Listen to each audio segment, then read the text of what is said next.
Hey, welcome back, guys.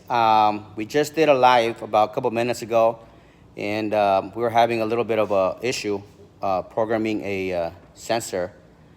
And I said I was gonna make a video, but instead, I'd rather go live again and show you guys what I meant.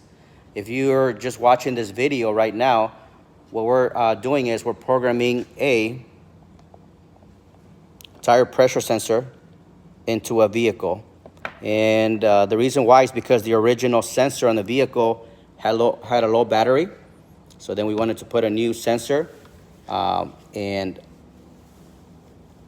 basically, so it wouldn't trigger the TPMS light on. So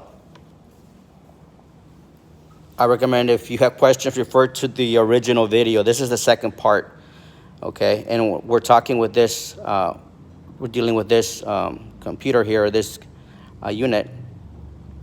And what I wanted to do is, this number here was the original ID number for the front tire. So what I want to do is I want to manually put this number into this sensor, program the TPMS. It should already be programmed, and your light shouldn't come on. So initially, if you were following me in the other video, I was doing this.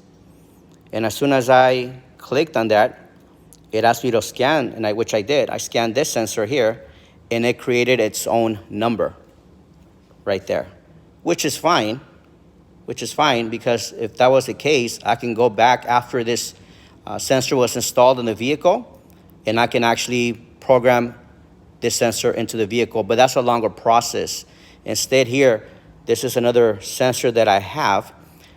To avoid the extra step, I am just gonna create a new sensor with the original number, right? Because right now the monitor on the vehicle has this number registered.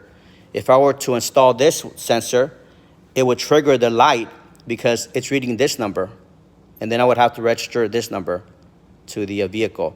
So in the next step, what I really wanted to do is I wanted to manually input the ID number, because I have it. And if you go to the original video, basically you scan or you trigger the original sensor, and this is the number that it comes up with. So anyhow, I know it's a little confusing, but let's start again here. So let's go into this selection, menu ID. You can hold this right there, please. Okay, so then right here, menu ID. And then it's asking me to enter the ID in a valid format. And the ID number it's asking me is this one here. The very first The first one. Yes. So let's go next. And it's a hexadecimal, I believe, because there's 1, 2, 3, 4, 5, 6, 7, 8 numbers. Mm-hmm. So let's do that right there. All right, so then we got, what is it? A? Letter A. Give me 1 second F. here. Hold on. A. F. D. D. F. D. D. Letter A. 2. E. And number 8. 2. E. E. And number 8. 8, right? Mm-hmm. Okay, so you got to make sure that that's the right one. Let's confirm it's A-F. And then that's the number, right, the very first one right here. AE8. Okay, so then we click next. Highlight the next. Oops. I didn't change anything right now. It's good. Okay, so then we click next. So now it's asking me to place the sensor near the antenna. Let's see, back up a little bit. Oh, okay. The antenna is asking me, see, it says creating sensor. So then I'm going to put it within reach here, maybe pan up a little bit. There we go. And then I press this little signal.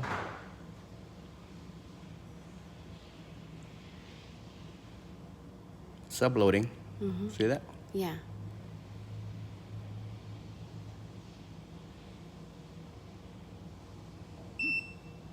Okay, perfect. Successful. So now, as you can see, This number, the AFDDA2E, matches the original one, which is what I wanted. So now, This one there. and if you can, perfect. And then I press OK. Okay, we're good. So this is the one that, the sensor that I want to install. And now just to recap, if you follow me here. Stay right there. Coming to here. Yeah, for those of you that are just joining us, basically, this is the tire pressure sensor, and we're working on a 2014 Toyota Sienna, and the customer brought this vehicle in because the light was on the dash. You press the signal, keep it close to the, all right. So that's what it was telling me. See, the battery is low. And since we're replacing these tires because they're bad, when I take it to a tire shop, I can just I'm gonna drop these sensors. And as you can see, in most cases, it's hard to tell if your car has a sensor because initially people think if your car has this type of valve, oh, you have a sensor. I mean, a tire pressure sensor. But as you can see, it can also look like a normal rubber valve and you still have a sensor at the end. So when I take it to my tire guy, he's gonna put this one here, which is, he's gonna have to unscrew it right there, pull this up and connect this one here. So, and that's what I'm gonna do. The reason why I created this sensor is because when my tire guy puts this sensor back on, the monitoring system, the tire pressure monitoring system, is gonna detect the original number. And it should not trigger the tire pressure sensor light on the dash.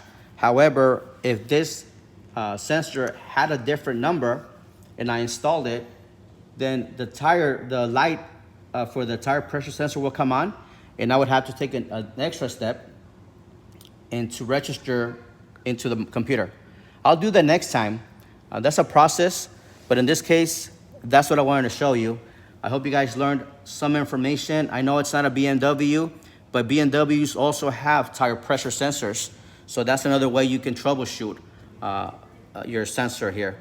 Other than that, if you guys have any other questions, and I encourage you, go to the original video. It was like a 15-minute long video. Yeah, and, right before this one. Yeah, and I was having issue programming this one. But now I was able to do it, so go ahead and do that. Other than that, thank you guys for watching. You guys have an awesome day. See Take you care. next time. Bye.